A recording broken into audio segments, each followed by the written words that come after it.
आपसे ये जानना चाहेंगे, पूरी दुनिया में जो रहने वाले मुसलमान हैं या नॉन मुस्लिम, जो इंसानी हुकूक पर बिलीव रखते हैं, उन सब का मानना है, उन सब की ख्वाहिश है, वो सब आपसे जानना चाहते हैं कि आपकी स्ट्रगल अब कहां तक पहुंची है, खास तौर पर जब से आपकी मदद के लिए अंसार बन्नी साहब आगे आ चुके हैं और उन्होंने आपको इंडिया में वकील प्रोवाइड करके दिया है और मोमिन मलक आपका आजकल वकील है।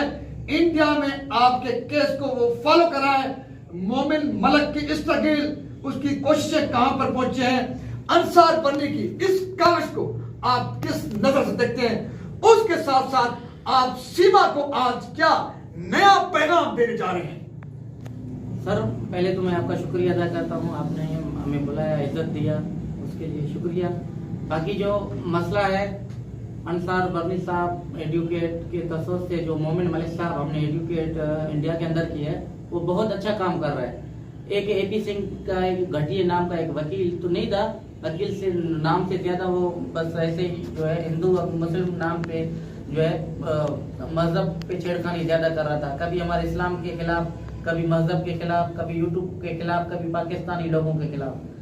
मोमिन मलिक साहब के आने से पहले ही उनको बेनकाब किया। वो सीमा का सर वकील है ही नहीं, तो किस बुनियाद पे वो हमारे बच्चों को पाकिस्तान के खिलाफ नारे लगवा रहा था? अफसोस की बात है ना, जब वकील ही नहीं है तो किस बुनियाद के तहत? तो वो बेनकाब हो चुका है। मोमिन मलिक साहब बहुत अच्छा काम कर रहे हैं, हमें इंशाल्लाह बहुत जल्द उम्मीद है कि बच्चे वापस आएंगे। मगर सीमा सर अभी बहुत बुरे तरीके से फंस चुका है। ये इसका कारण यह है कि थोड़ी दिन पहले इंडिया मीडिया ने मुझे बुलाया था और मुझे इंडिया से खबरें आई कि सीमा के साथ तशद्दुद होता है ज्यादा से ज्यादा। तो 2 से 3 दिन पहले उनको मारा गया, बाद में जाके उनको मीडिया में बिठाए जाते हैं कि जिसे सीमा को बोला जाता है कि आप ऐसे अल्फाज बोलो, वो मजबूरन। अभी देखो बच्चों का माँ तो है ना सर, बच्चों को कैद करके उनको बुलवाया जाता है, आप जाके ऐसी बातें करो। तमाम लोगों को पता चल चुका है इंडिया के अंदर, मोमिन मलिक साहब, अंसार बन्नी साहब, तमाम लोग जान चुके हैं कि सीमा बहुत बुरे तरीके से फंस चुका है। मगर देखो उन्होंने पाकिस्तान के खिलाफ, अपने शोहर के खिलाफ, माँ बाप के खिलाफ जाकर अच्छा काम तो नहीं किया। फिर भी हम पाकिस्तानी हैं, हमारा दिल बहुत बड़ा है, वो आए। मैं अब भी सीमा को ये कहता हूँ कि आपका मुस्तकबिल पाकिस्तान में है। बच्चों के लिए देखो, हम शोहर रहे ना रहे, हमारी शादी रहे ना रहे, मगर देखो आप पाकिस्तानी हो, आपका जो है मुस्तकबिल पाकिस्तान में है, बच्चों का मुस्तकबिल पाकिस्तान में है, तो ये आना चाहिए। इनकी माँ बाप का घर है, तो माए, बहने, बेटियां, पुप्पी, सब सीमा का पूरा परिवार है, पूरा खानदान। उसका मतलब यह है कि गुलाम हैदर जकरानी आज सीमा को यह पैगाम देने जा रहा है कि सीमा अगर रियलाइज करे, अगर ये माने वो अपने वतन अजीज पाकिस्तान आए, तो वो आपकी बीवी रहे न रहे, लेकिन वतन अजीज पाकिस्तान का कानून उनके इज्जत भी देगा, उनकी मौत भी बनेगी। आपका ये मानना, ये पैगाम है? सर, मैं इनके लिए अदालतों में भी जाऊंगा, कोशिश भी करूंगा, जद्दोजहद करके उनको अपने माँ बाप तक, उनके भाइयों तक पहुंचाऊंगा। बिल्कुल उनका मुस्तकबिल, देखो उसने कैसा भी किरदार अदा किया, फिर भी हमारा दिल बड़ा है। तो मैं उसको कहना चाहता हूँ कि आप आओ, फिर भी आपके साथ अच्छे मामला होंगे पाकिस्तान के अंदर। अब इनकी पूरी मुस्तकबिल पाकिस्तान में है और इंडिया के साथ कोई भी नहीं है उसका। खुदा न खास उसको अटैक आ जाता है, 4 बच्चों का मुस्तकबिल कौन संभालेगा? कोई भी नहीं है। सिर्फ जो एक नेत्रपाल है, एक बाबा बना हुआ है, एक एपी सिंह, सिर्फ जो है टीआरपी ले रहे हैं। आज नाच के सीमा पैसे खा रहे, कल जो है वो सोच रहे हैं कि मेरे बच्चे खाएंगे। ये सीमा आपका बहुत बड़ा भूल है, आप फंस चुके हो। हमें भी समझ में आ रहा है और आपको भी समझ में आ रहा है। अब भी आपके पास वक्त है, आप समझ जाइए, वरना काला कोठी जेल इसका इंतजार कर रहे हैं। ना हिंदुस्तान से बच सकते हैं, ना पाकिस्तान की अदालतों से बच सकते हैं। सर, एपी सिंह कुछ भी करे, लेकिन इंडिया में इंसानी हुकूक पर यकीन रखने वाले लोग भी मौजूद हैं और इंडिया में कानून भी मौजूद है जो 4 बच्चों को किसी भी कीमत यरगमाल होने नहीं देगा। ये पैगाम है आज गुलाम हैदर जकरानी का सीमा के लिए, और उसके साथ साथ सीमा को खबरदार भी किया जा रहा है और उन एपी सिंह जैसे नाम नहाद इंतहा पसंदों को भी आज गुलाम हैदर पैगाम दे रहा है कि एपी सिंह, आपकी शरारत, उसके असरात बहुत खराब निकल सकते हैं। आप अपनी शरारत से बाज आए, उसके साथ साथ सीमा होश के नाखुन ले। अगर उसने होश नहीं संभाला, उनके बच्चों का मुस्तकबिल भी तबाह बर्बाद है। उनका भी मुस्तकबिल तबाह बर्बाद होने जा रहा है। उसके साथ साथ आप अंसार बन्नी उस वक्त में आपके काम आए हैं जब आपका खुदा के समझ कोई नहीं था। यहां तक कि हुकूमत पाकिस्तान भी आपकी मदद के लिए आगे नहीं आई। उस मौके पर जब आपका कोई ना हो और अंसार बन्नी आगे आए और आपको यहां तक कि इंडिया में वकील जो बहुत बड़ी कीमत के साथ मिला होगा वो कीमत भरे और आपके इस हसास मामले को, इनके आपके मुस्तकबिल को, आपके 4 बच्चों के मुस्तकबिल को जो संभाले और उसमें आपकी मदद करे। आप अंसार बन्नी को क्या समझते हैं? आपके लिए मसीहा है क्या है? बिल्कुल सर, अल्लाह पाक ने देखो दर बदर बैठ के 7 माह से लेकर सऊदी अरब में कहीं पाकिस्तान में कोई हेल्प करने के लिए आगे आया ही नहीं। कराची में दर दर के ठोकरे खाए, काले कोठी पे मैं बैठा, खुदा की कसम बिजली न पक्का, लाइट भी नहीं था। इसके बाद देखो अल्लाह पाक के बाद इतना कोशिशों के बाद जाके हमें शाहिद भाई मिला। शाहिद भाई ने आगे कोशिश किया कि रिक्वेस्ट डाला था कि अंसार बनी साहब को ऐसा मामला है। उन्होंने फिर बोला कि हैदर को बुलाओ जल्द से जल्द।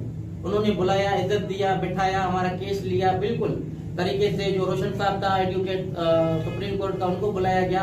अच्छी तरीके से बैठ के पूरे मसले को समझ के उन्होंने बोला कि आप बच्चे दिलाना मेरा काम है, इंशाल्लाह आप बेफिक्र हो जाओ। इतना तसल्ली दिया सर। ये तो मसीहा ही हो गया ना अल्लाह पाक की तरफ से। अच्छा, एक तो मसीहा अंसार बन्नी जिसके आप कभी भी एहसान नहीं भूलेंगे क्योंकि वो आपके उस वक्त मदद के लिए आगे आए जब आपका कोई नहीं था और आपके 4 मासूम बच्चों के मुस्तकबिल का सवाल था। दूसरा शाहिद भाई कौन है जिसका आप बार बार जिक्र कर रहे हैं? शाहिद भाई हमारा दोस्त है, वो भी रिपोर्टर है कोर्ट में सर, सिटी कोर्ट में होता है कराची। ये सऊदी अरब से भी रास्ते में था। उन्होंने बोला कि इधर आप आओगे इंशाल्लाह हम आपके लीगल जो भी हो सका हम सपोर्ट करेंगे, इंशाल्लाह आपको आपके बच्चे दिलाएंगे इंशाल्लाह। मैं बहुत लोगों के हाथों इस्तेमाल भी हुआ, लोगों मफाद परस्तों के आगे उन्होंने सिर्फ काम निकाला, काम मेरा किया नहीं सर। एक तो वो मौके परस्त और मफाद परस्त घटिया लोग हैं जिन्होंने इस मुश्किल की घड़ी में भी गुलाम हैदर जकरानी को अपने मफादात के लिए इस्तेमाल किया। डूब के मरे ऐसे किरदार। और उसके साथ